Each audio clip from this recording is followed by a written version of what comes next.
Madhava Kunja Bihari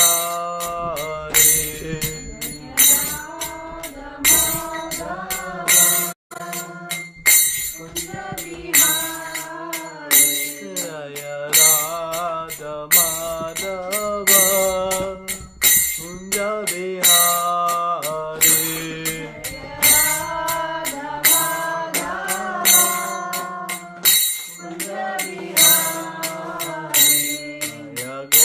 Jana Vallabha Girivaradhari Gopi Jana Vallabha Girivaradhari Jaya Gopi Jana Vallabha Girivaradhari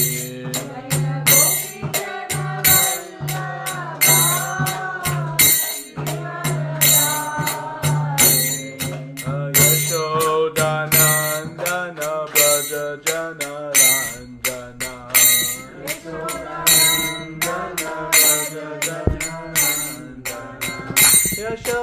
Yashodanandana Braja Jana Ranjana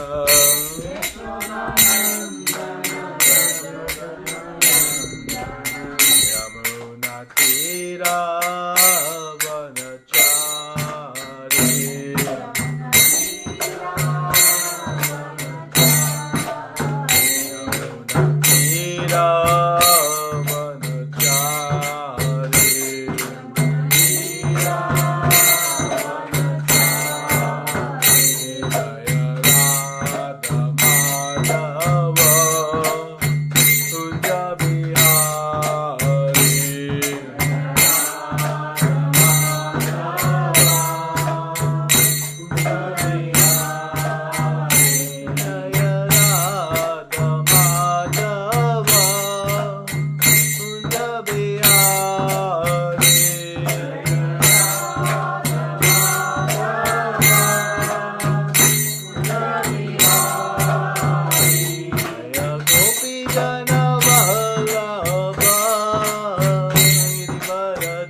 Krishna Hare Krishna, Krishna Krishna Hare Hare, Hare Rama Hare Rama, Rama Rama Hare Hare, Hare Krishna Hare Krishna, Krishna Krishna Hare Hare, Hare Rama Hare Rama,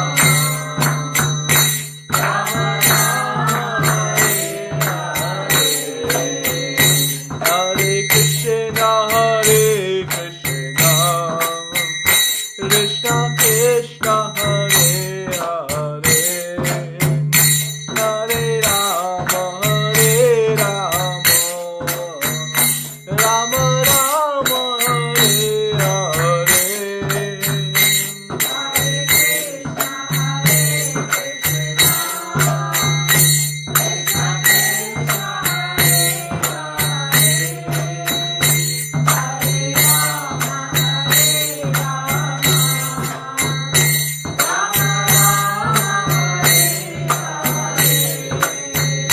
Jaya Radha Kunj Bihari Radha Kunj Bihari Radhe, Jaya Radha Kunj Bihari Radha Kunj Bihari Radhe, Jaya Radha Kunj Bihari Radha Kunj Bihari Radhe, Jaya Radha Kunj Bihari Radha Kunj Bihari Radhe,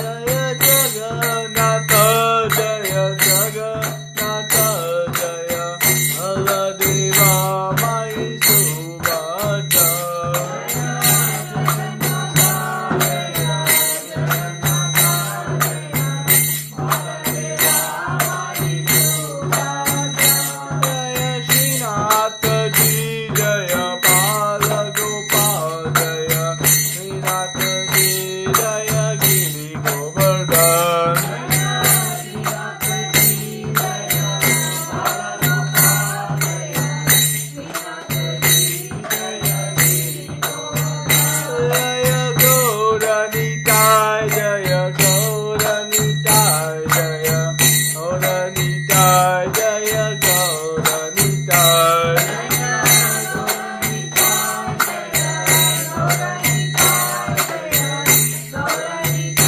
Jaya Gauranitai, Jaya Prabhupada Jaya Prabhupada Jaya Prabhupada Jaya Prabhupada, Jaya Prabhupada Jaya Prabhupada Jaya Prabhupada Jaya Prabhupada, Jaya Gurudeva Jaya Gurudeva Jaya Gurudeva Jaya Gurudeva, Jaya Gurudeva Jaya Gurudeva Jaya Gurudeva Jaya Gurudeva, Nitai Gaura Hari Bol Hari Bol Hari Bol, Nitai Gaura Hari Bol, Nitai Gaura Hari Bol Hari Bol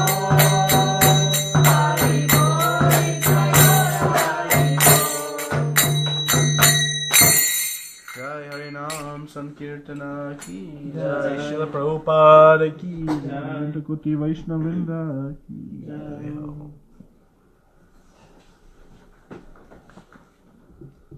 Om Namo Bhagavate Vasudevaya, Om Namo Bhagavate Vasudevaya, Om Namo Bhagavate Vasudevaya, Om Namo Bhagavate Vasudevaya, Om Namo Bhagavate Vasudevaya, Om Namo Bhagavate Vasudevaya, Om Ajnana-timirandasya Jnananjana-shalakaya Chakshurumilitam Yogena Tasmai Shri Gurave Namaha Shri Chaitanya Manobishtam Stapitam Yena Bhutale Swayam Rupa Kadamayam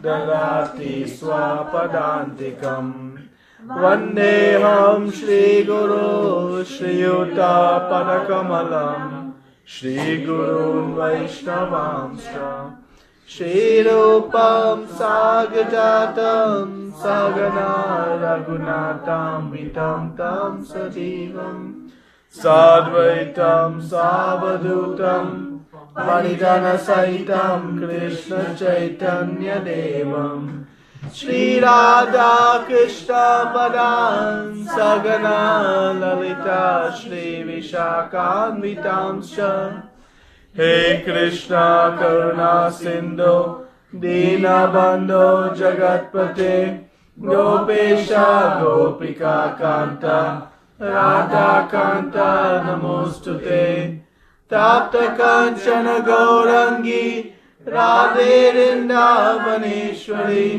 Vrishabhanu Sute Devi Pranami Hari Priye Vanchakalpa Tarubhishcha Kripa Sindhu Payevacha Patitanam Pavanebhyo Vaishnavebhyo Namo Namah Namo Vishnu Padaya Krishna Prasthaya Bhutale Srimate Bhakti Vedanta Swami Niti Namine Namaste Saraswate Devi Gaudavani Pracharine Nirvishesha Shunyavadi Pashtatale Shatarine Jai Shri Krishna Chaitanya Prabhu Nityananda Shri Advaita Gadadara Shri Vasadi Gauda Bhakta Hare Krishna,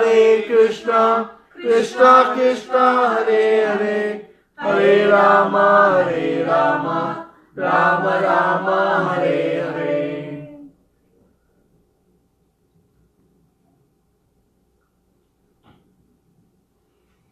Hare Krishna.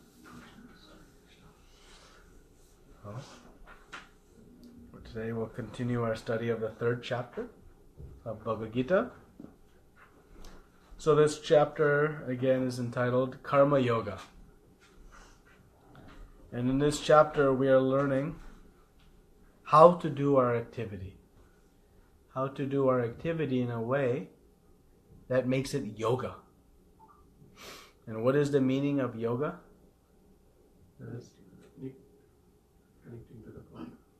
An activity that connects us, links us with the Supreme Personality of Godhead.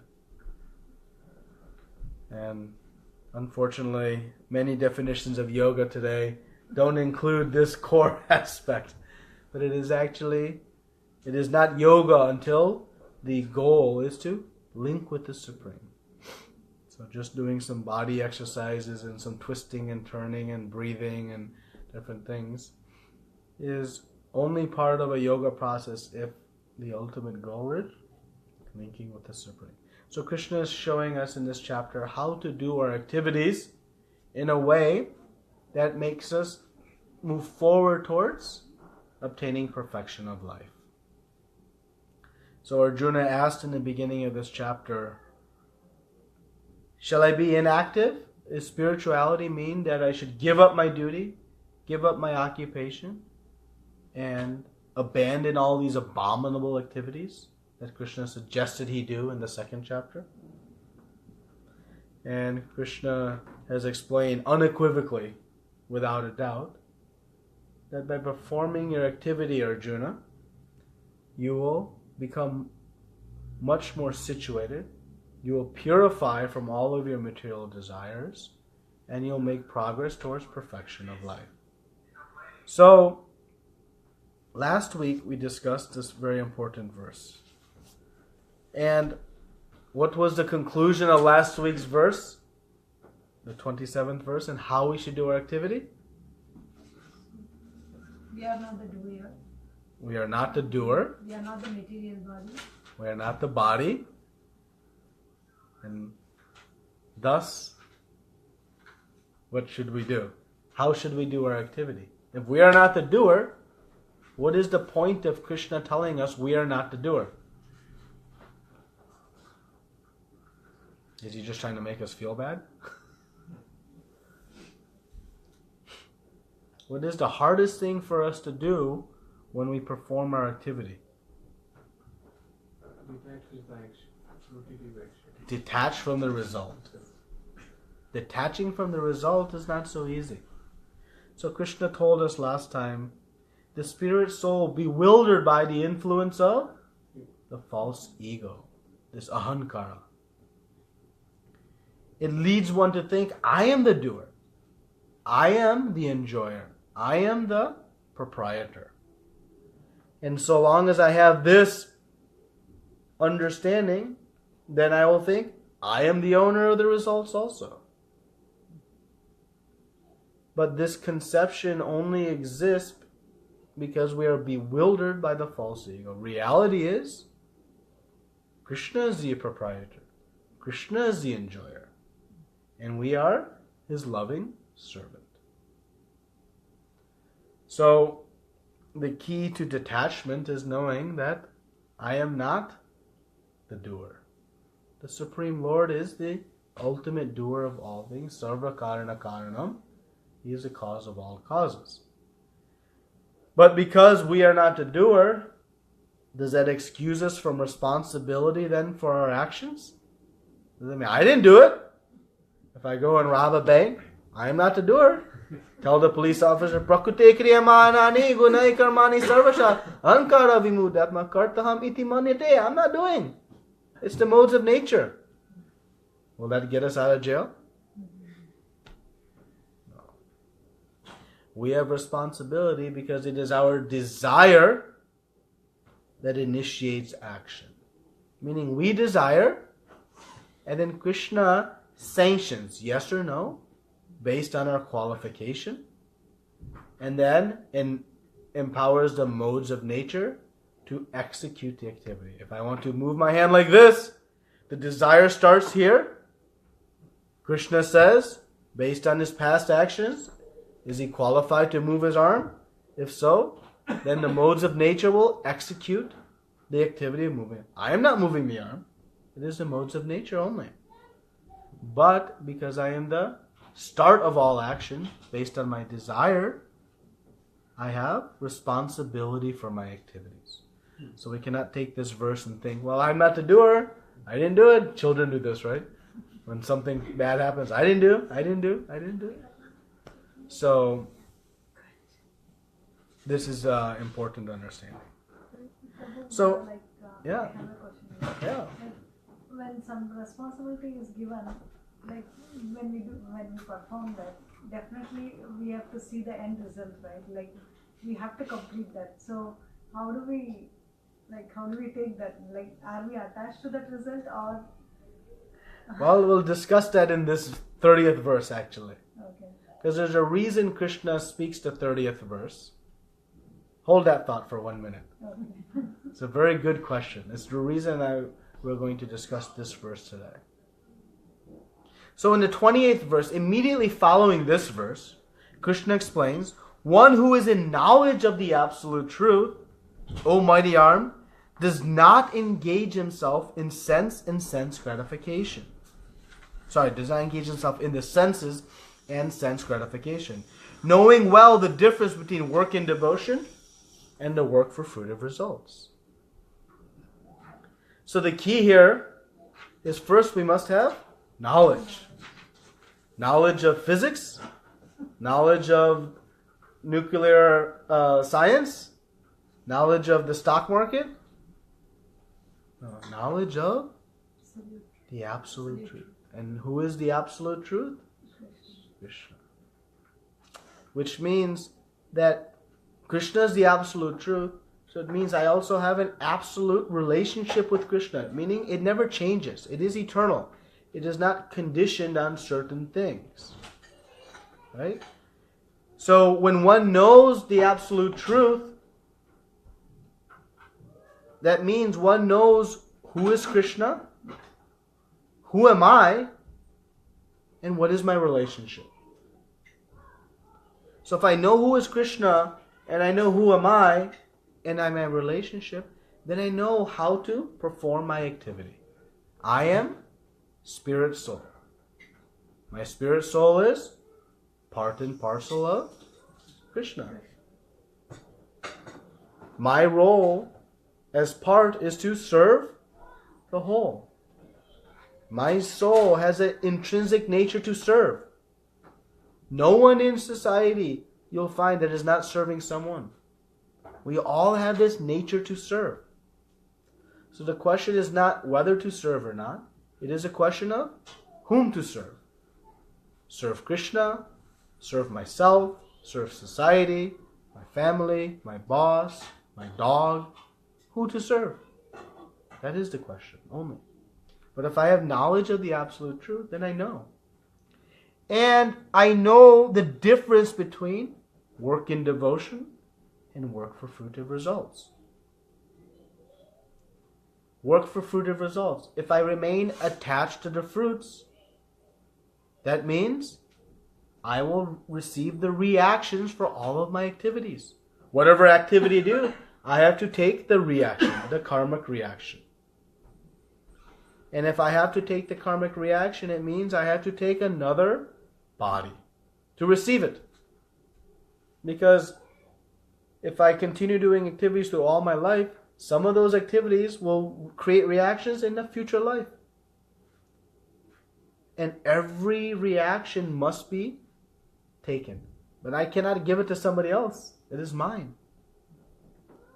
So, if I perform activities with fruitive results, it means I'll come back. And as soon as the body comes, birth comes, what else comes with it? Disease, old age, and death.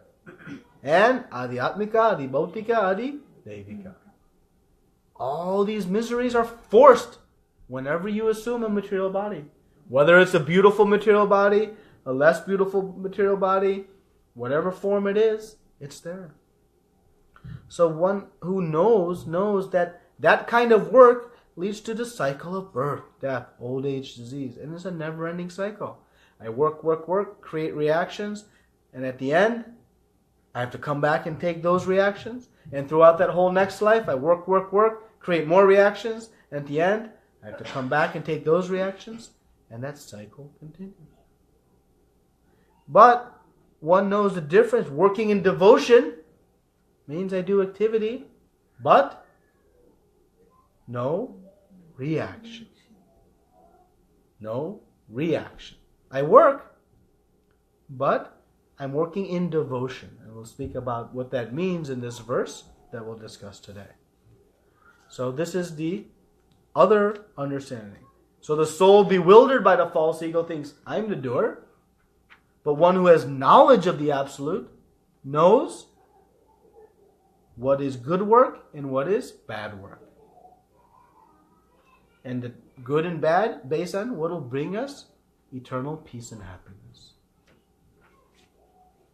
Then Krishna says in the 29th verse that bewildered by the modes of nature, the ignorant fully engage themselves in material activities and become attached. But the wise should not unsettle them, although these duties are inferior due to the performer's lack of knowledge. This is an interesting statement. So the bewildered, they work and they remain attached, right, to the material activities. And thus they do more and more. And they're booking their ticket for another birth, another set of old age, disease, and death. First class ticket, second class ticket, third class ticket. Depends on what type of activities we do. Will determine what type of body we get next. But it is guaranteed as long as we remain attached to the results. But Krishna is saying here, one who knows should not unsettle them, the wise. So Krishna is telling us here that if one is really attached to material, it's very difficult to break that attachment.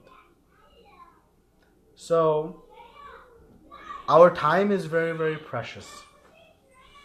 So we should be very thoughtful with our time. And Krishna is trying to protect us, saying that don't go too far with someone who's not going to make activities. But a devotee is so compassionate, even though Krishna is saying they'll even try until the last moment to try to bring someone to this Krishna consciousness, knowing how much benefit it will bring them. So that is it. So now we'll read the 30th verse. And Krishna speaks this verse because of the question that was presented. That when we are not the owners of the results, what is our one tendency? We'll do work without interest. We'll not put our complete effort for the work. Yeah, we'll become lazy. It's not mine. Forget it. Whatever. What can I do? Right? So Krishna knows this thought process may develop. Every doubt or question we have, Krishna answers in this Bhagavad Gita. So immediately after explaining we are not the doer, he knows that this doubt will come. So he speaks this verse. So let's see what he says. Someone wants to read the verse? 30th. 3rd chapter, 30th verse. mayi sarvāṇi karmāṇi sannyasyādhyātma-cetasā nirmamo bhūtvā yudhyasva vigata-jvaraḥ. Therefore, O Arjuna, surrendering all your works unto me, with full knowledge of me, without desires for profit, with no claims to proprietorship, and free from them lethargy, fight. Purport. This verse clearly indicates the purpose of the Bhagavad Gita. The Lord instructs that one has to become fully Krishna conscious to discharge duties as if in military discipline, such as injection may make things a little difficult. Nevertheless, duties must be carried out with dependence on Krishna, because that is the constitutional position of the living entity. The living entity cannot be happy independent of the cooperation of Supreme Lord, because the eternal constitutional position of the living entity is to become subordinate to the desires of the Lord. Arjuna was therefore ordered by Sri Krishna to fight as if the Lord were his military commander. One has to sacrifice everything for the good will of the Supreme Lord, and at the same time discharge prescribed duties without claiming proprietorship. Arjuna did not have to consider the order of the Lord. He had only to execute his order. The Supreme Lord is the soul of all souls. Therefore, one who depends solely and wholly on the Supreme Soul without personal consideration, or in other words, one who is fully Krishna conscious, is called Yudhyasva. Nirāśīr means that one who has the act on the order of the master but should not expect fruitive results. The cashier may count millions of dollars for his employer, but he does not claim a cent of it for himself. Similarly, one has to realize that nothing in the world belongs to any individual person, but that everything belongs to the Supreme Lord. That is the real purport of mayi, or unto me. And when one acts in such Krishna consciousness, certainly he does not claim proprietorship over anything. This consciousness is called nirmamo, or nothing is mine. And if there is any reluctance to execute such a stern order, which is without consideration of so-called kinsmen in the bodily relationship, that reluctance should be thrown off. In this way, one may become vigata-jvaraḥ, or without perverish mentality, or lethargy. Everyone, according to his quality and position, has to particular type of work to discharge, and all such duties may be discharged in Krishna consciousness as desired above. That will lead one to the path of liberation. So Krishna says, therefore, O Arjuna, surrendering all works unto me, with full knowledge of me, without desires for profit, with no claims to proprietorship, and free from lethargy, fight. So, what is the meaning of lethargy? Laziness, not giving full effort. Right? We say when someone is lethargic, they're very just going. Prabhupada says feverish mentality. When we have a fever, we're just kind of laying there. We're just there, not really doing. Our enthusiasm is curbed. Right? So this consciousness develops if we have incomplete knowledge. So if I only know I am spirit and I am not matter, that is a level of transcendental knowledge. But that knowledge alone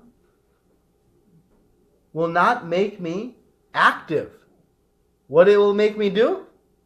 If all I have understood is I am not matter, I am spirit soul, then what will I do?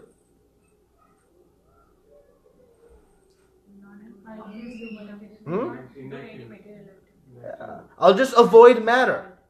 I will try to avoid matter. So if that's all I know, how will I avoid matter? Just sitting here, I'm going to avoid matter. I try to do nothing. And what happens when we do nothing? What is churning like a tornado? The mind. And the mind is giving so many ideas of things to do. And eventually, we fall back to some activity. Because we cannot lay inactive for so long. Right? So Krishna is saying, very important here, with full knowledge of me. Which means we have to go beyond just knowing I am spirit soul, I am not this body. We have to know. What else do we need to know? We are? We have to know where we come from. What is my relationship with the absolute truth? We have to know what is my activity as spirit soul. So full knowledge, we must know who Krishna is. Now, can we have full knowledge of Krishna? Krishna is unlimited. He is achintya, inconceivable. So many potencies we cannot even understand. Ananta Shesh has millions of hoods and is glorifying the Lord, describing His different names, forms, pastimes, and qualities. And it's been going on since the beginning of time, eternally.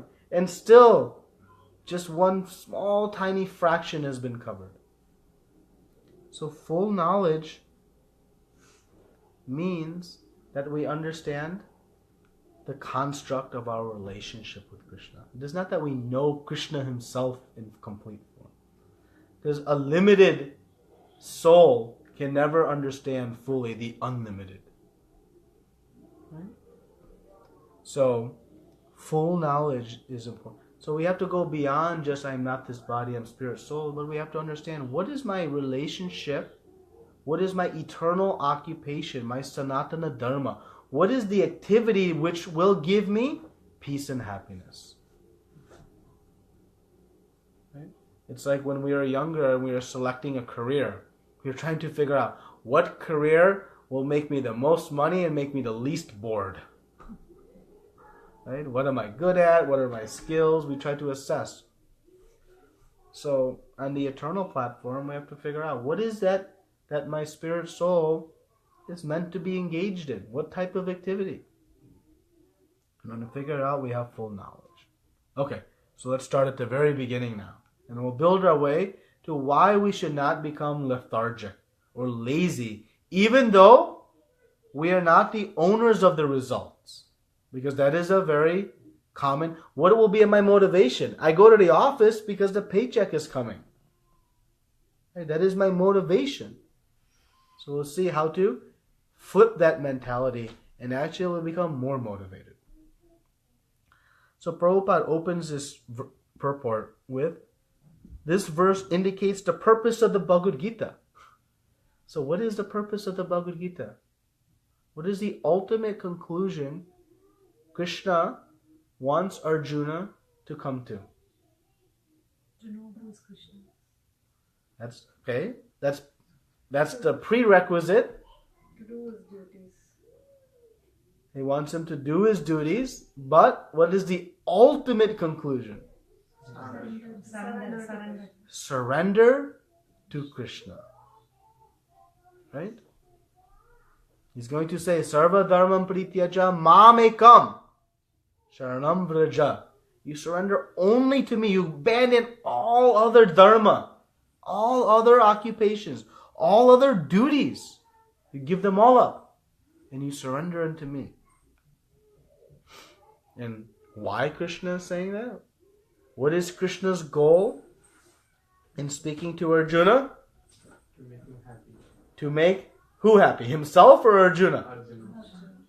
His only goal, every one of the 700 verses in this Bhagavad Gita, he has one objective: to free Arjuna from the miseries of material life. Of course, Arjuna is a pure devotee of the Lord, and he has been put in this position so that he may speak this philosophy, so that all of us who are truly conditioned can uncondition ourselves, escape the material miseries. So when Krishna says, surrender unto me, the foolish think, oh, that's mighty nice of Krishna to say. But it is not for Krishna's benefit, the surrender. It is for our benefit. Prabhupada says, he says, the living entity cannot be happy independent of cooperation of the Supreme Lord. We're trying to be happy independent of the Lord, but it cannot happen. So, now in order to surrender to Krishna, we first must know about Krishna. How will we surrender to someone we don't know about? Right? So we must know about Krishna. We must acquire some knowledge. So by performing our duties detached, one will purify. And one will acquire this transcendental knowledge. This knowledge Krishna is going to give in the 4th chapter. The chapter 4 is entitled Transcendental Knowledge. So we must know in order to surrender. Otherwise we are blindly surrendering.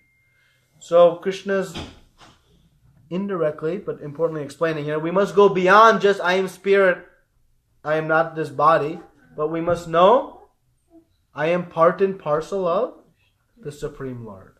And because I am part and parcel of the Supreme Lord, I have a fundamental duty.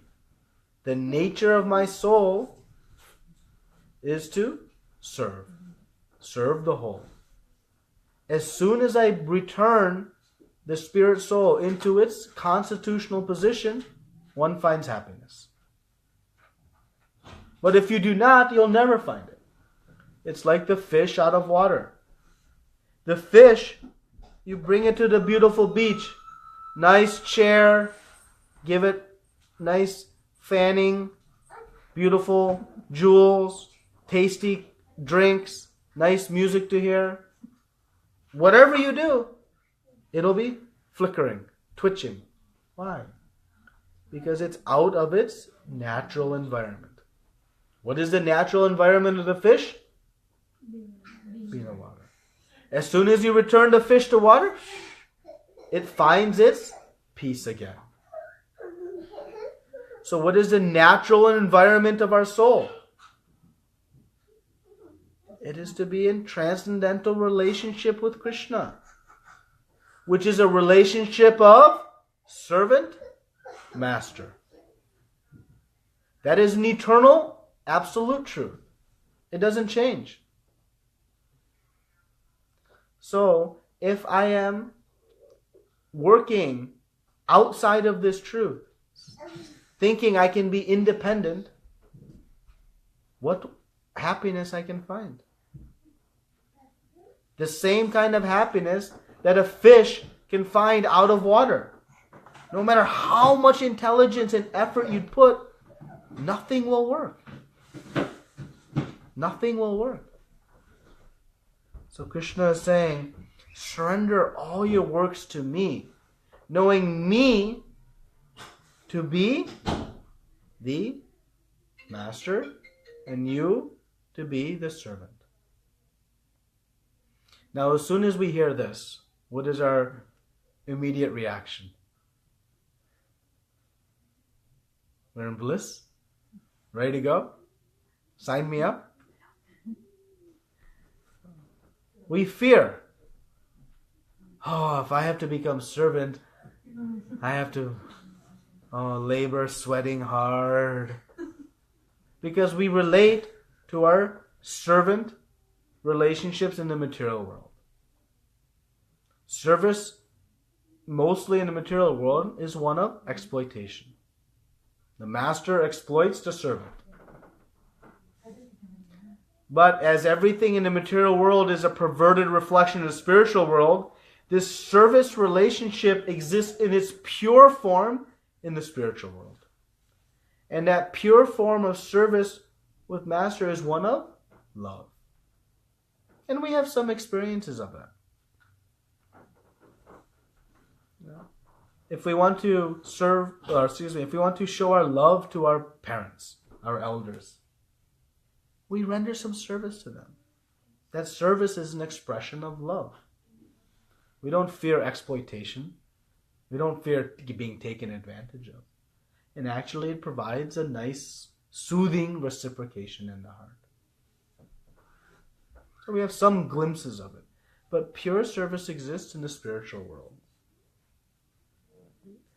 So, now, Prabhupada towards the end of the purport is making a very important point of why we should surrender the fruits of our work. So we learned we are not the doer previously. And what point Prabhupada is making here in the purport about why we should not attach to the fruits. Everyone, according to his quality and position, has a particular type of work to discharge. Okay. And all such duties may be discharged in Krishna consciousness as desired above, which will lead to the path of liberation. Okay, so that's the path that we want to go on, right? But why should I detach from the fruits? Because nothing is ours. Because nothing is ours. The cashier in the store. Prabhupada gives so many awesome analogies, metaphors. The cashier in the store, as they are a big sale day coming, all this money is coming in. Do they think, I'm rich? No. They know. Who is the owner of that money coming in? This is the store owner, the proprietor. They're simply doing their duty. Right?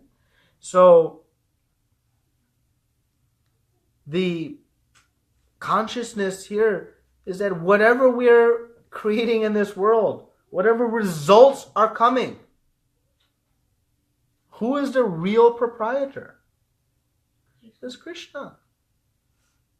He has provisioned all the facilities. He has provisioned all the arrangements so that we can even take one step in this world. So if I'm going to spend my weeks and months and years manufacturing something and acquiring something, who is providing all the resources to be able to do that? It's Krishna. Who is providing the intelligence? It's Krishna. The different energies needed to create anything. It's Krishna. All the raw materials required. Krishna. So then who is the proprietor? It's Krishna. So as soon as we recognize this, then things become very logical. And what is the result of detaching from the fruits, working without desires for profit, with no claims to proprietorship? One then finds real peace and happiness. Because when we surrender to results to Krishna, how does He reciprocate with us? He gives whatever is best for us. He becomes our full maintainer, provider, well-wisher, and best friend. What is Krishna's ability to give to us, to protect us, to love us? It is unlimited. Remember, Krishna will never have limited resources. The boss, when we do work in the office, reciprocates with us in limited ways, because whatever he doesn't give us in terms of paycheck, he or she gets to keep themselves. We call it a zero-sum game, right? If in the company makes $100, if I only have to give 10 to the employee, then I get to keep 90 as the boss. Happy. So this tension always exists between master and servant. But in our master-servant relationship with Krishna, He's unlimited. So regardless of what He gives, He is never diminished. He's always complete. So Krishna, when one surrenders with this knowledge, in love, not in force, but in love, Krishna reciprocates in ways we cannot even comprehend. Way beyond what we're even able to understand, what to ask for. Krishna reciprocates. But it takes some faith. So this is the only means of perfection, is surrendering everything to Krishna. And when one surrenders everything to Krishna in love, you know what they get? They actually purchase Krishna. The love one develops when one is truly, purely surrendered to Krishna is so intense, so strong. Rupa Goswami explains in the Bhakti Rasamrita Sindhu that Sri Krishna Karshani means one is able to actually bring Krishna under their own control. That's how much Krishna gives back. How much He's giving to His dear, pure devotee. Who is master, who is servant in this picture? Master is always Krishna. Servant is always Arjuna. But Krishna, reciprocating with the love of His devotee, takes that position. This is the potency of pure love that comes when we surrender. Unfortunately, because it's counterintuitive or different than our material understanding, it's difficult to come to. But if one begins to work in a detached manner, renouncing the fruits of the results, slowly we will purify. And all of these misconceptions in our heart, these anarthas, will slowly, and this pure consciousness will manifest. Right? So now, in the beginning of this purport,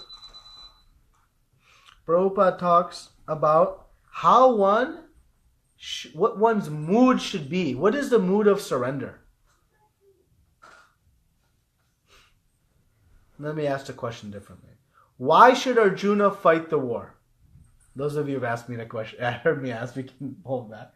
But why should Arjuna fight the war? Because it's his duty? Krishna said. That's it. That's the only ultimate reason. Because Krishna said it. Nothing else is required. No, okay Krishna, but why? Krishna, are you sure?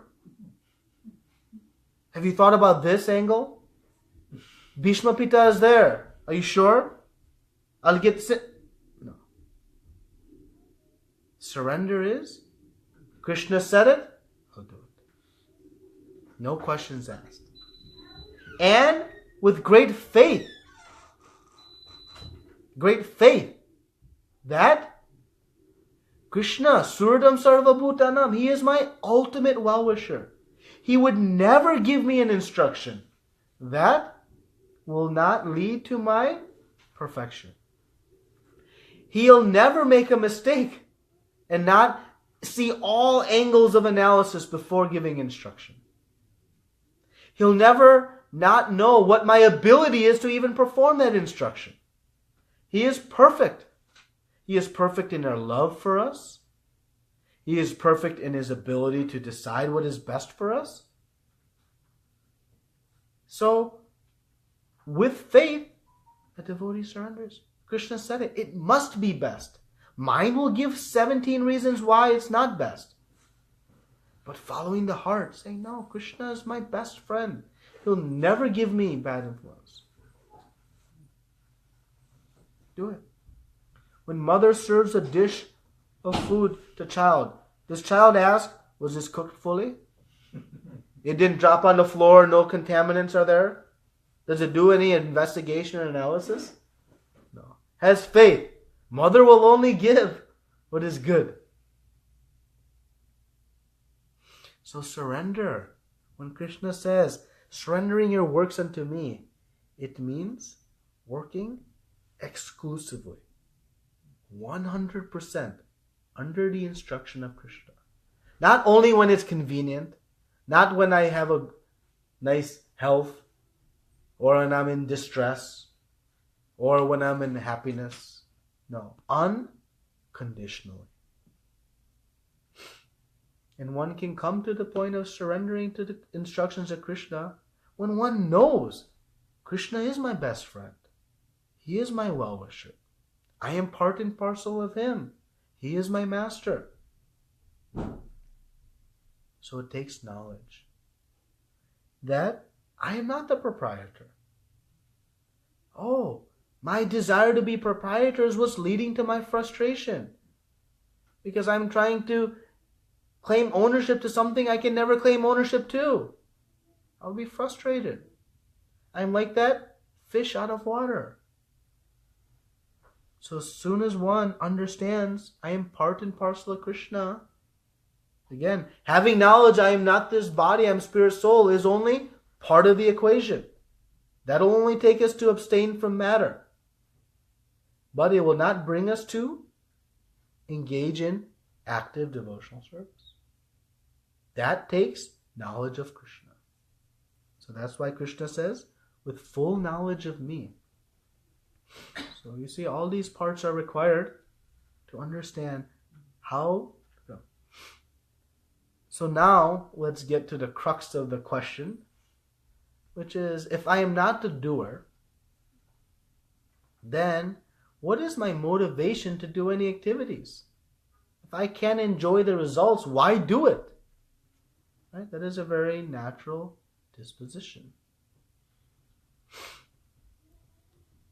So, when one begins to practice devotional service, detached from the result,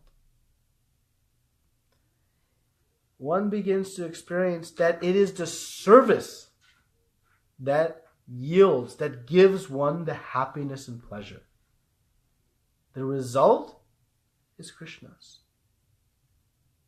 It is the performance of the devotional service, the expression of love. Everything we do in devotional service is an opportunity to express our love to Krishna. And when we do so purely, Krishna is reciprocating with us. That reciprocation is felt by us. It's tangible. That is that rasa that one experiences.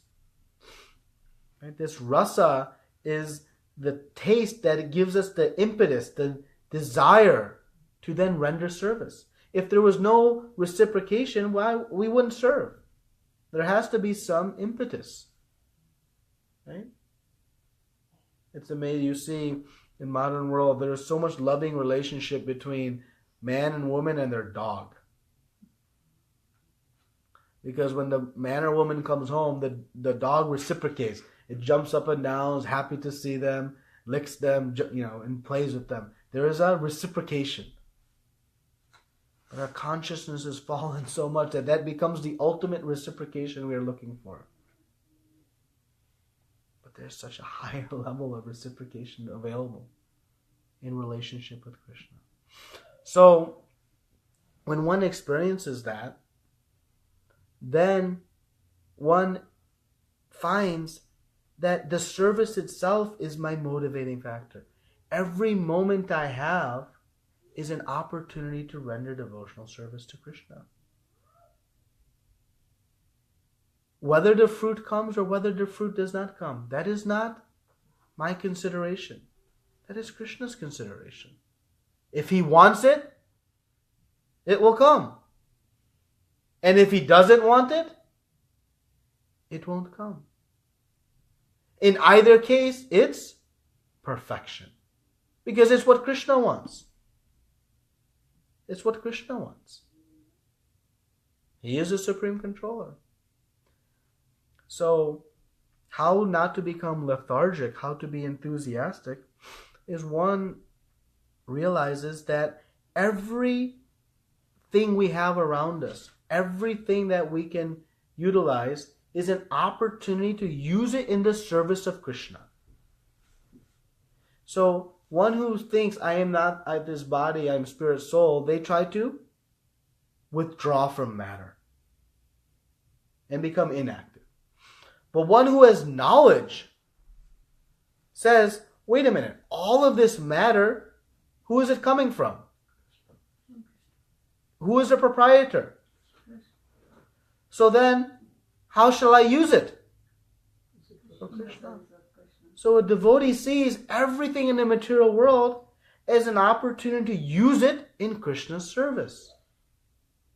And because they're propelled by this desire to please and serve Krishna, they'll try to use everything possible at their fullest extent, working to try to please Krishna. And thus one is never lethargic.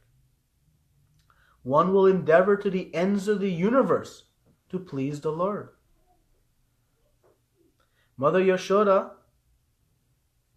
was willing to go to the end of the universe to find more rope to bind her beloved Krishna. We see great acharyas, great devotees, great personalities fully surrendered to the material world, yet fully engaged, working so intelligently. Not even a second is wasted, because every moment is an opportunity to please the Supreme Personality of Godhead. If that is my consciousness, then I'll never become lazy. Instead, I'll think how I can use my time more wisely. Because Krishna has given me some intelligence. He has given me some facilities, some abilities. Let me utilize that to my best of ability to please Krishna. Just because I am not the enjoyer, the proprietor, doesn't mean I won't endeavor. Once I have knowledge of Krishna.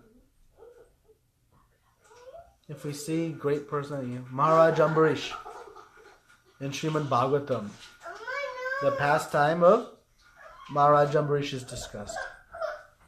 He was the king of the entire planet, Saptadvip, all 7 continents. He was the ruler.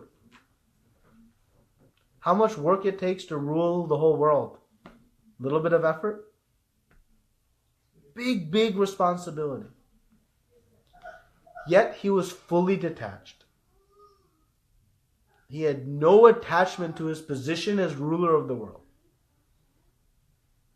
He was fully surrendered to Krishna.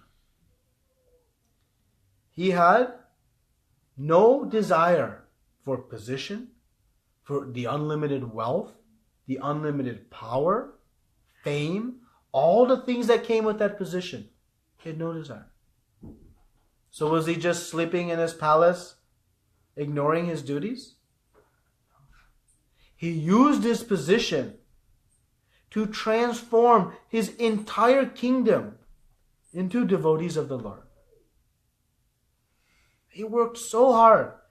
All the citizens, under such esteemed leadership, became equally detached from their material desires and found perfection of life. He was, and very famously, how he used his entire body in the service of the Lord. He would use his eyes to see the Lord. He would use the tongue to speak about the Lord. He would use his nose to smell the tulasi leaves that were offered to the Lord. He would use his hands to clean and sweep the floor of the temple of the Lord. He would use his legs to walk, to visit all of the holy places of the Lord. He would use his head to offer obeisances to the Lord. Everything was used in the service of the Lord. He was fully detached, yet fully engaged. This is what a pure devotee of the Lord does. Srila Prabhupada, he came to America at the age of 70, when most people are winding down. He was winding up, meaning increasing, not closing down his activities. Fully engaged. Not a moment he would waste. Not a millisecond would go unutilized. Because he knew every moment was an opportunity to serve Krishna. Fully detached. He said, make me a success, Krishna, or make me a failure as you like. That was his prayer. He was not attached to the result. He had many, many periods where we seemingly see failure or lack of progress. He was not failing, but from an external perspective it appears that way. But he was fully motivated, fully endeavoring. For years in India, he was printing these magazines back to Godhead.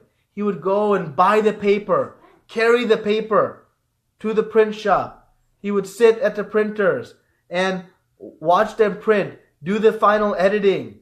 Of course, he wrote all the materials first. Help them staple, bind, cut. Then he would carry the finished product and he would be distributing all by himself.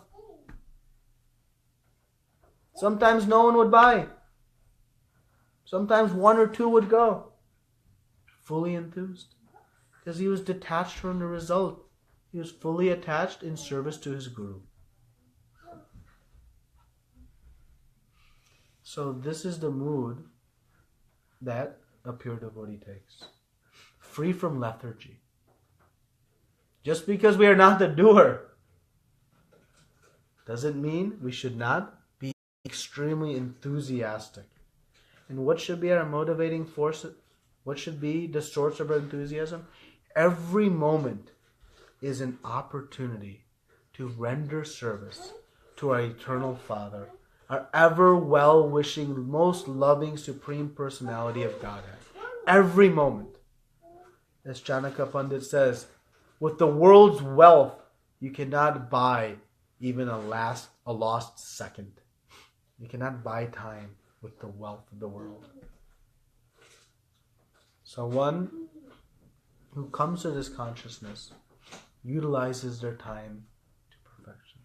I always think, oh, tomorrow I'll start. Tomorrow I'll start. Today. So there's other thing like say for example, if we are working, if we have targets, okay, we may not expect the fruit of it, but definitely the person who assigns us the target will be expecting the results out of that. So naturally we are forced to work towards that. Yeah. And while we work, yes, we have to follow that target and we have to work towards that goal, then how is that taken? Like, Yeah, so in the workplace, the boss may set quotas, objectives, goals that we're expected to meet. So yeah, we work towards those goals, objectives, and quotas, but we remember, our job is to put forth the best effort possible. And then whatever Krishna decides is best will happen. We cannot sit idle and think, oh, Krishna will decide if the goal is met or not. I'll just hang out in the office and play games. No, we have to do our part. And then we rely on Krishna's desire. So, yeah, we have to work towards goals, but they aren't our goals. And they're goals given to us to perform in a job that we're currently in. So we have to be practical. But we remember, who's going to ultimately determine whether those goals are met or not? Our job is to put forth 110% effort to the absolute best of our ability. And then we rely on Krishna. And actually, that is the key to freedom from stress in the workplace. If you want to talk about the number one cause of stress in the workplace, it's worrying, anxiety about things that we can't control. Just focus on what you can control. You do your best. Whether the outcome comes or not, that is up to Krishna. Then we actually become more productive in the workplace. Because we will not become carrying this heavy weight of stress. We'll be free. Doesn't become lazy. Free doesn't mean lazy. Free means I'm going to do my absolute best I can. With a clear mind, free of stress, what is the quality of our work product? It's very good. Very much more consistent. Right?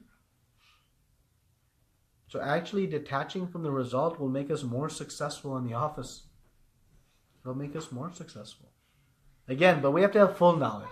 If we have partial knowledge, oh, I'm not the doer, okay, I give up. That's not. You have to understand. Yeah, but like in Bhagavad Gita, for Arjuna, Krishna was there. Like he guided him. Like now for us, how do we go? Like if something. Wow. It's as if I planted these questions in her. Thank you. So Arjuna had the benefit of Krishna. Yeah. So what about us? Krishna's not on my speed dial. I'm not friends with him on Facebook. How do I? The exact same opportunity Arjuna had, we have also. Because Krishna is non-different from his books, from his words, from his names. What does that mean, non-different? It means it's non-different. If Krishna is physically right in front of us speaking, there is no difference than us reading Krishna's words. There is no difference. Zero. But we perceive differences based on our lack of faith. There is no difference between Krishna and the deity form of Krishna. Yet we perceive a difference. I can't wait to see Krishna. Well, you can see Krishna every day.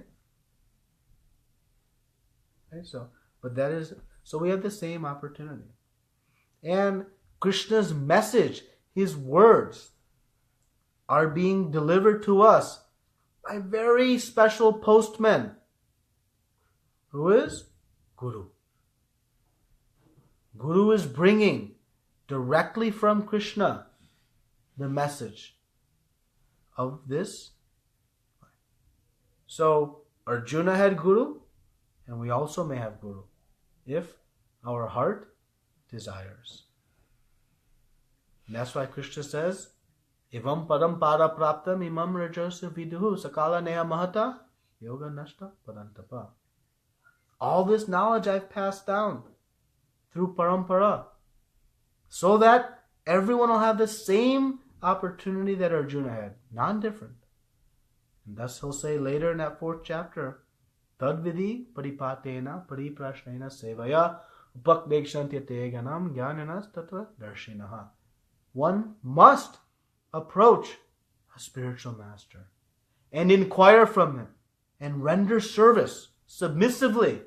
Pariprashnena sevaya.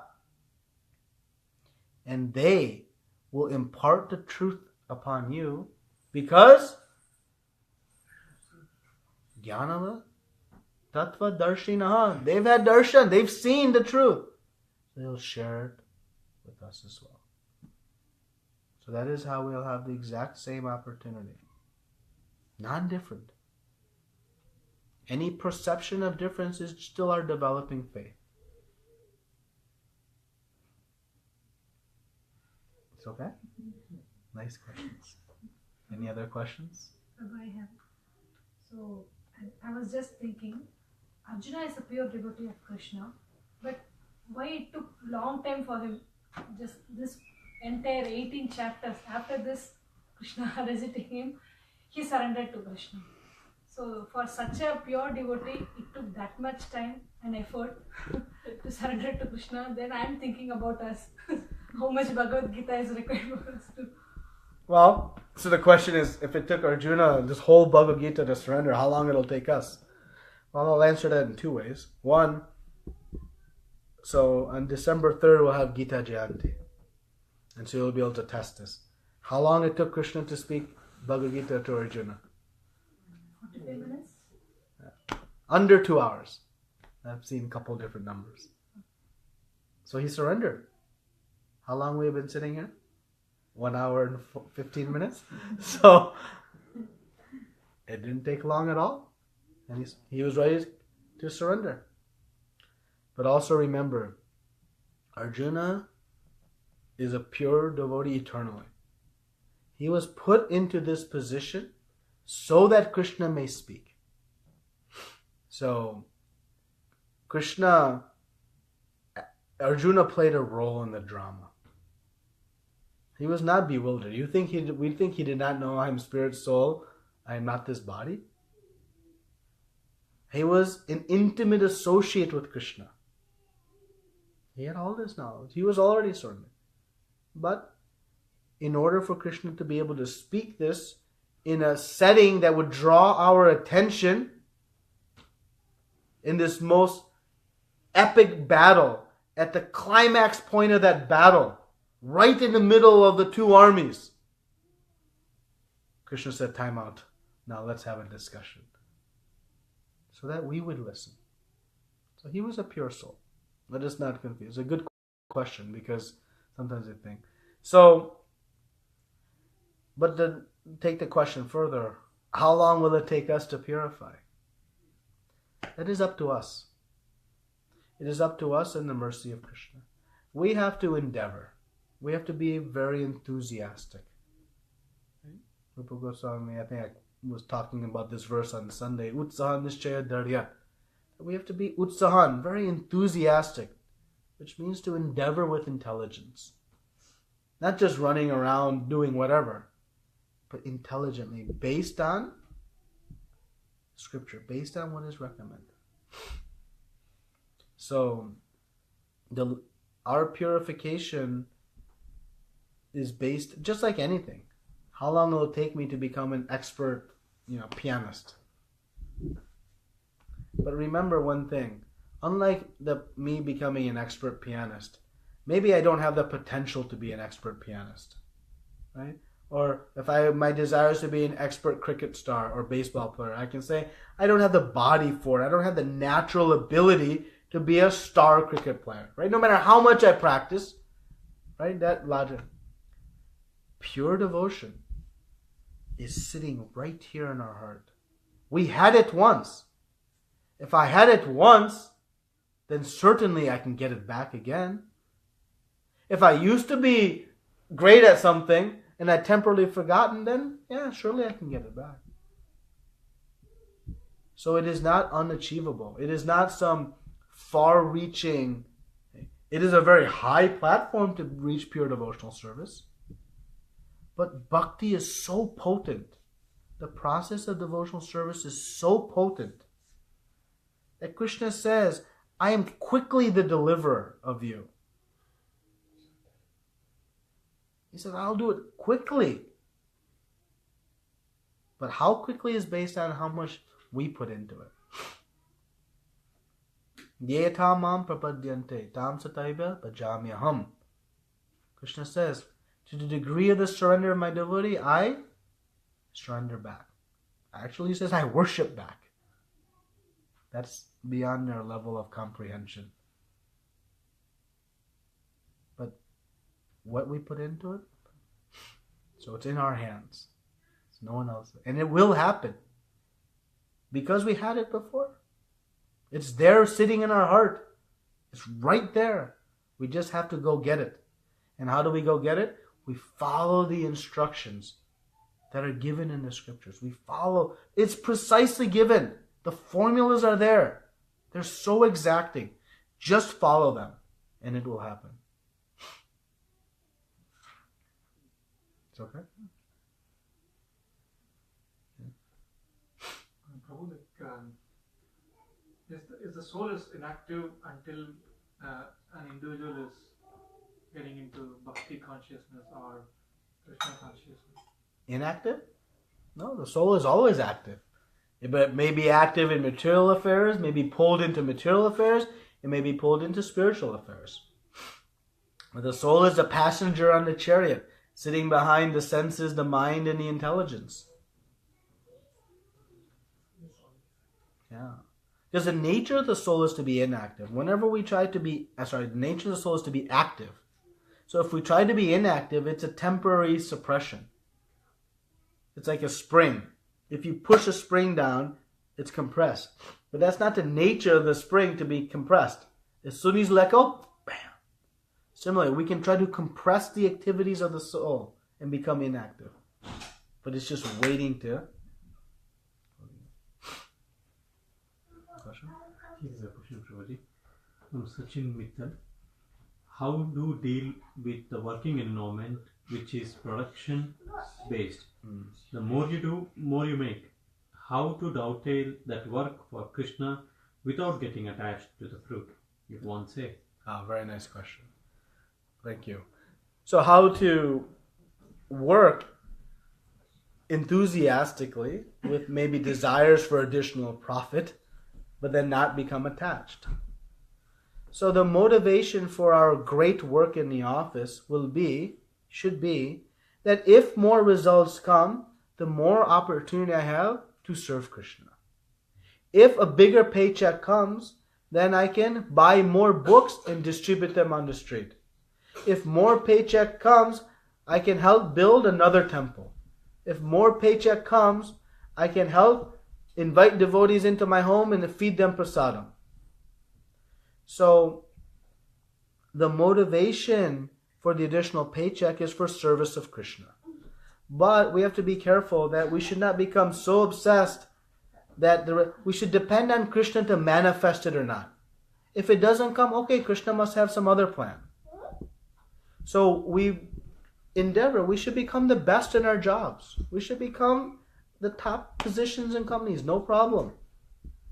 But do so for the right motive. And that right motive is the opportunity to please Krishna with the fruits. Not the opportunity to please my senses. Not that, if I get the promotion now, I'll be the boss, a bigger office, more people underneath me to control. No. If I get the promotion, it's a bigger opportunity to serve the Lord. So our motive should be there, and then we let Krishna manifest. If he wants it, it'll happen. How liberating is that? If he wants to make it happen, it'll happen. And if he does not, no problem. We should remain equipoised, equally happy, whether result comes or not. And if we remain equipoised, then we'll be consistent in our endeavor. Why we go ups and downs in our devotional service? Often, not always, but often is because we're attached to the result. When the result comes, we become enthusiastic. When things start to falter, we become diminished. No, instead, we should just perform our service. Krishna is the doer. He is the controller of the results. Welcome. Any more questions? Yes. From Swati Mataji. Why does Krishna test us on the path of devotion? It's hard sometimes. Why does Krishna test us on the path? It's a very nice question. So, if you have a gold alloy, what does alloy mean? Metals, two metals. Mixed, right? So you have gold, but it's mixed with some other impurity, some other lesser value gold. So how you will make the gold pure? Melt and remove them. You put it in fire. Fire. How Krishna will purify our heart? He'll put us into a little fire. So to the reach Krishna, they say that like he will put us into a lot of testing. So how we cross that and reach him is our ability to. it is good for us. That the difficulties, the obstacles in devotional service purify the heart. They purify us of our anarthas. Yes, it's difficult. And the more difficult the test, the more purification and benefit happens. When we face tests in devotional service, just remember, on the other side of that test, having passed it, is so much sweetness because of the purification that occurs. Right? It's just like if I am sick, I cannot taste foodstuffs properly. But as my body purifies of the sickness, the taste slowly comes back. Right? The taste of devotional service is not there yet because of the contaminated state. But as we purify, the taste enhances. So when we obtain and encounter an obstacle, a test in devotional service, on the other side of having passed that test is enhanced taste of devotional service. And Krishna tests us to bring us forward, to help us. And remember, Krishna knows when to test us. But we have to remain determined to pass them. If we see all great devotees, they endure tests. Srila Prabhupada, how many tests he faced? What does our difficulties compare to the difficulties of the Pandavas? What do our difficulties compare to the torment that Queen Kunti had to endure? Mother Draupadi had to endure. Srila Prabhupada had to endure. Nothing. View all tests as Krishna as his greatest blessing. Because when we pass them, we make great progress in devotional service. Any more questions? Any other? Yeah. So, the test, maybe in the devotional service or in the workplace, like, is it maybe because of the health or some other reason they are not able to achieve the goal or like maybe in the case of Srila Prabhupada, like, we are coming to so many material, like heart pain or heart attack. Do like such pain or something comes, can we pray to Krishna like, please, help me to get more help to serve you better or something? Yeah, you can pray to Krishna. Krishna says when you're in distress, you can still come to me. But how a pure devotee prays, Krishna, if you desire me to be healthy, great. If you desire me to be unhealthy, equally great. You are my master. You are my military commander. I am fully surrendered to you. Use me as you wish. Make me dance, make me dance, make me dance. Make me a success or make me a failure. This is Prabhupada's poem he wrote. It is stunning how much humility and surrender he had. He says, I am a fool, I know nothing. If you want this to be successful, you make it happen. I cannot make it happen. How do we pray? Krishna, I'm going to do this. You better support me. Prabhupada said, I am a fool. If you want to make the purport of Bhakti Vedanta to come true, then it is up to you. How I will speak to these people. I don't even know what their language is. You brought me to this most hellish place. Now it is up to you. He was fully surrendered to Krishna and Guru. That is our surrender. Whatever condition Krishna puts us in, it is best for us. Have faith. Krishna only wants to see us come to the point of sarva dharmam parityaja mamekam sharanam vraja. Surrender. So, whatever condition we have, a devotee feels when they're going through difficulty, it is due to my past karma. But Krishna is so kind. He is minimizing my difficulty.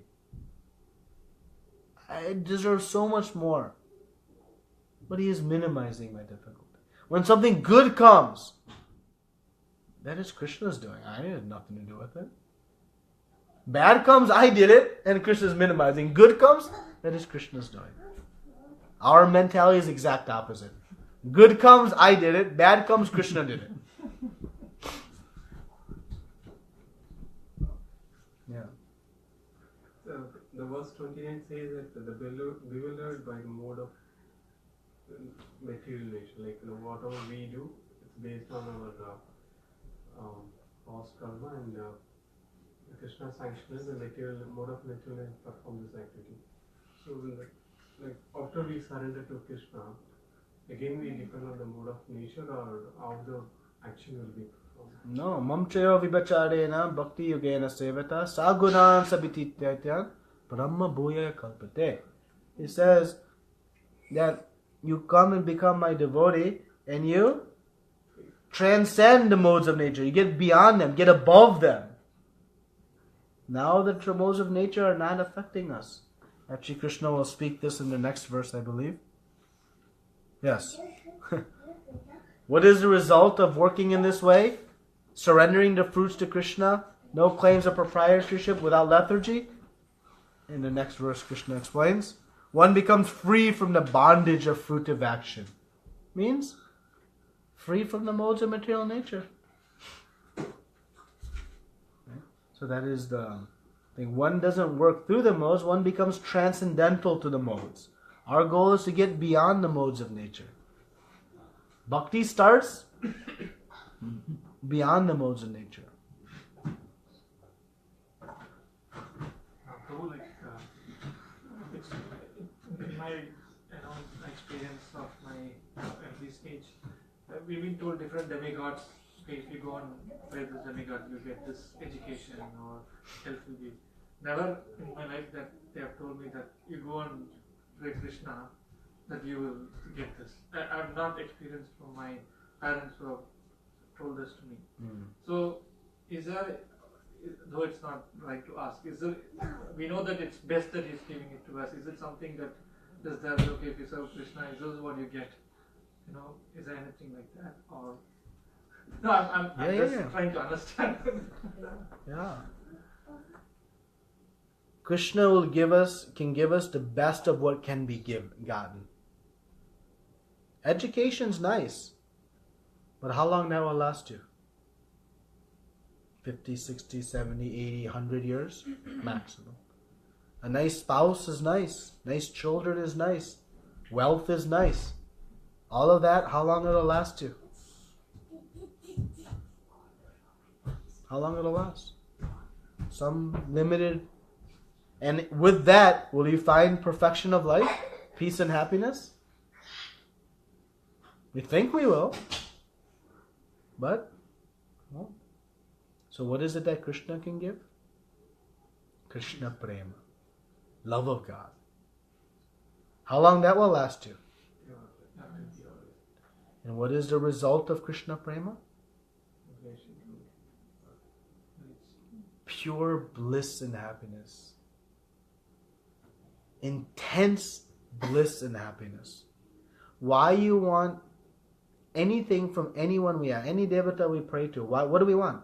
We want something that will ultimately give us happiness. But why no one knows that Krishna gives Krishna prema? Because we don't have knowledge. We don't think beyond this material body. Everything that we worship is for the platform of the material body. Forgetting that I am spirit soul.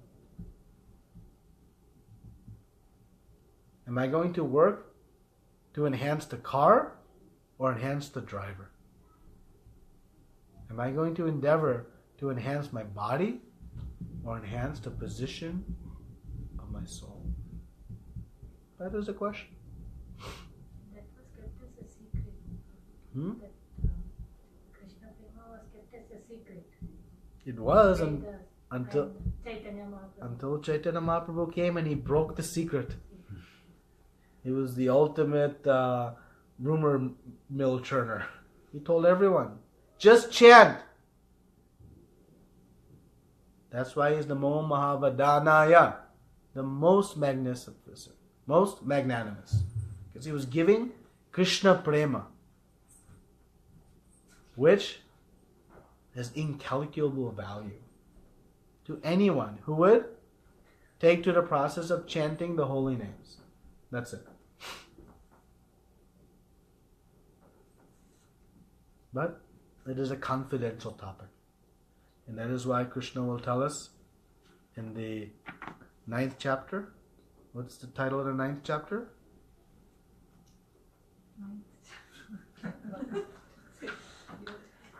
No, I'm in 3rd chapter. What's the title of the 9th chapter? The most confidential knowledge. The most confidential knowledge. And what Krishna is going to speak in the 9th chapter? About Ananya Bhakti. Pure devotional service. Because pure devotional service, as we said, has the ability to control Krishna. So powerful is it. But he'll give to those who have purity of purpose. Purity of intention. So we'll come there soon. No question? Here is a question. Should we pretend to be equipoised even though in our heart we still have selfish motives? Yeah, that's a nice question too. Yeah, I mean, fake it till you make it. We should endeavor to remain equipoised, even though deep down we may have some hankering, some lamentation, some happiness. It's okay. It's natural. We're not gonna become equipoised overnight. So we should try, at least externally, how we speak to others, how we interact with others. We should remain equipoised, and internally we should try to develop that nature. And the way to develop equipoise is simply knowing who is the doer. It is Krishna. It is Krishna. Okay. Have a question? Yeah. I'm getting late. And so Vishnu is the incarnation of Krishna, or he is under the three mode of nature. No, Vishnu is the expansion from, Krishna is the source of all. Krishnastu Bhagavam Swayam. Of all the incarnations, Krishna is the source. But there's no difference. They're all plenary expansions. So they have the full potential, but they exhibit different moods and characteristics. So it's not like, oh, you're a Vishnu devotee, I'm a Krishna devotee. No, we are worshipping the same person, but in different moods. So, but Vishnu, he resides in the form of Narayan in all the different Vaikuntha planets. He's sitting in as Karnadakshay Vishnu in the causal ocean, from which all the universes are emanating from the pores of his skin. Then he's sitting within each universe as Garbhodakshay Vishnu on the Garbha ocean. Then he's sitting on Swetadeep as Shirodakshay Vishnu. And he's in our heart as Paramatma, which is the next reflection of Shirodakshay Vishnu. Vishnu is a mode of goodness, okay? Who? Sattva Guna is mode of goodness. So Vishnu is the Sattva Guna? No, he is not Sattva Guna. He is the overseer. He's a Guna avatar who manages just like Lord Shiva is of Guna. But he is not Tamoguna. Lord Shiva is the orchestrator of Tamoguna. He is not Tamoguna. He is pure devotee of Krishna. I was reading some Srimad Bhagavatam, so they are referring to second chapter. Like, so Brahma is for Tamoguna and Shiva is for Rajoguna, and then Vishnu is for Sattva-guna or something. Like, it's just more to understand. Yeah, they have who is overseeing each mode of nature. So Vishnu is overseeing the mode of goodness, Lord Brahma is overseeing the mode of passion, and Lord Shiva is overseeing the mode of ignorance. But they are not in the mode of ignorance, mode of passion, mode of ignorance. Okay. Just a moment. They are the managers, the executors of those modes. So there's distinction. They are called guna avatars. One more question, please. Like, how Krishna consciousness person should treat or interact with the demigods, because we should not worship the demigods, but in circumstance like, we have to go with the family or friends, we have to, like, how do we treat? So how should a Krishna conscious person approach the different devatas, the demigods? So this is a good question because, we have to make sure we're not on either end of the pendulum. We should understand who they are. The devatas are great servants and devotees of Krishna. So we respect them of highest respect as servants of Krishna. Highest respect. They are very empowered servants of Krishna. To say, oh, I'm a Krishna devotee, that is foolish. How that will please Krishna? How that will please Krishna? If we are dismissive to one of Krishna's great servants, how that will please him? It will not. It absolutely will not. So we should maintain the highest respect. But Krishna says, sarva dharmam parityaja. All dharma abandon and surrender unto me. Because by worshipping Krishna, we are worshipping and respecting all of the different devatas. So we have to maintain highest respect, not just for the devatas, for everyone, all living entities. All of them, we should have the highest respect. Even our enemies. Even our enemies. The Mahabhaga, Uttama Adhikari devotee, he sees no difference between the ant, his enemy, and the pure devotee. He sees part and parcel of Krishna within everyone. But we should have great, great, great respect for all of the devatas. It will not please Krishna in any way if we are dismissive or disrespectful.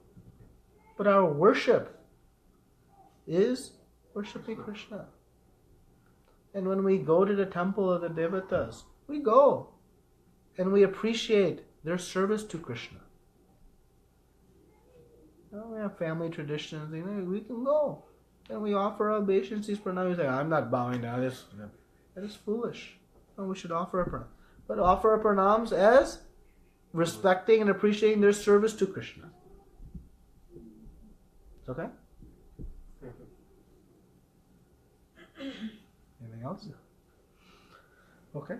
So, Jen, thank you very much. Srila Prabhupada ki. Jai. Ananta Koti Vaishnava Vrinda ki. Jai. Hare Krishna.